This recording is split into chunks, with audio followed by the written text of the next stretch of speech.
Hare Krishna. All glories to Srila Prabhupada. Bhagavad Gita as it is, chapter 1, text number 14. Tatta svetair haye yukte mahati swadane stitav madhava pandavaschaiva divya sanka pradat matu. On the other side, both Lord Krishna and Arjuna, stationed on a chariot drawn by white horses, sounded their transcendental conch shells. Purport by Srila Prabhupada.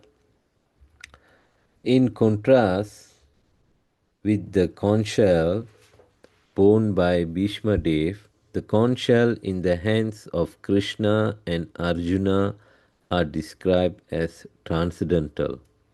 The sounding of transcendental conch shells indicate that there was no hope of victory for the other side because Krishna was on the side of the Pandavas. Jayastu Panduputranam Yesham Janadana. Victory is always with person like sons of Pandu because Lord Krishna is associated with them. So this is the first indication where Arjuna's victory, where this transcendental uh, conch shell, which is known as Divya Sankau, um, because of this is one indication, and here particularly their Kaurava side conch shell is not mentioned as transcendental, but here the Pandavas conch shell are mentioned. Krishna's conch shell is mentioned Divya, transcendental. And then the another thing is here, the victory is always with the person who is associated with Krishna. So here particularly the Pandus or the Arjuna is associated with Krishna, so the victory is assured for him. Next. And whenever and wherever the Lord is present, the goddess of fortune is also there because the goddess of fortune never leaves alone without her husband. Here in this verse, we can see that the Lord is addressed Madhava.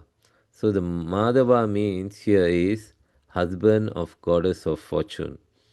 So when the goddess of fortune present, she will always be with her husband. Whenever the husband's there, she will be always be there. When she is always there, definitely the fortune is always there because she is the goddess of fortune. I'll continue. Therefore, victory and fortune were awaiting Arjuna, as indicated by the transcendental sound produced by the conch shell of Vishnu or Lord Krishna. Next, beside that, the chariot on which both friends were seated had been donated by Agni, the fire god, to Arjuna, and this indicate that this chariot was capable of conquering all sides wherever it was drawn over the three worlds. So regarding to this chariot, I would like to read an passage from Krishna book chapter 58. So it goes like this. After Agni had eaten up Khandava forest, he was very much pleased.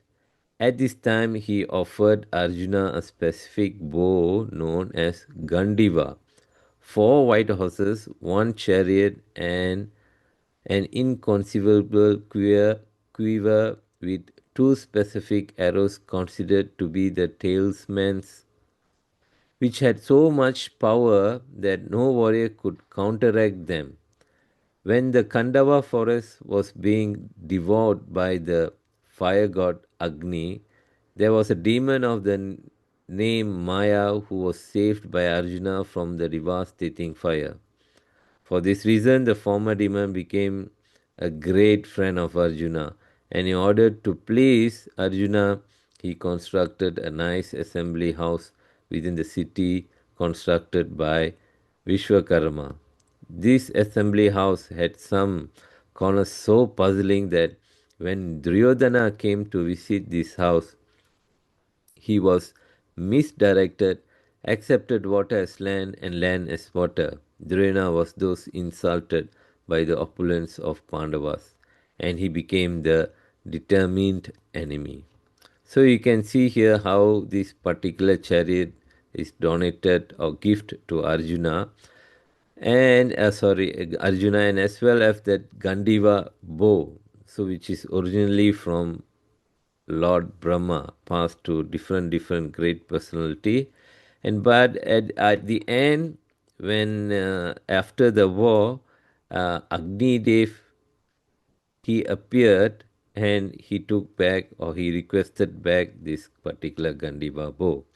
So here the Gandiva bow, the chariot, all the equipment that Arjuna is receiving from the Devas is another indication that he will be uh, winning this. He will be winning this particular war. Thank you, Hare Krishna. All glories to Srila Prabhupada.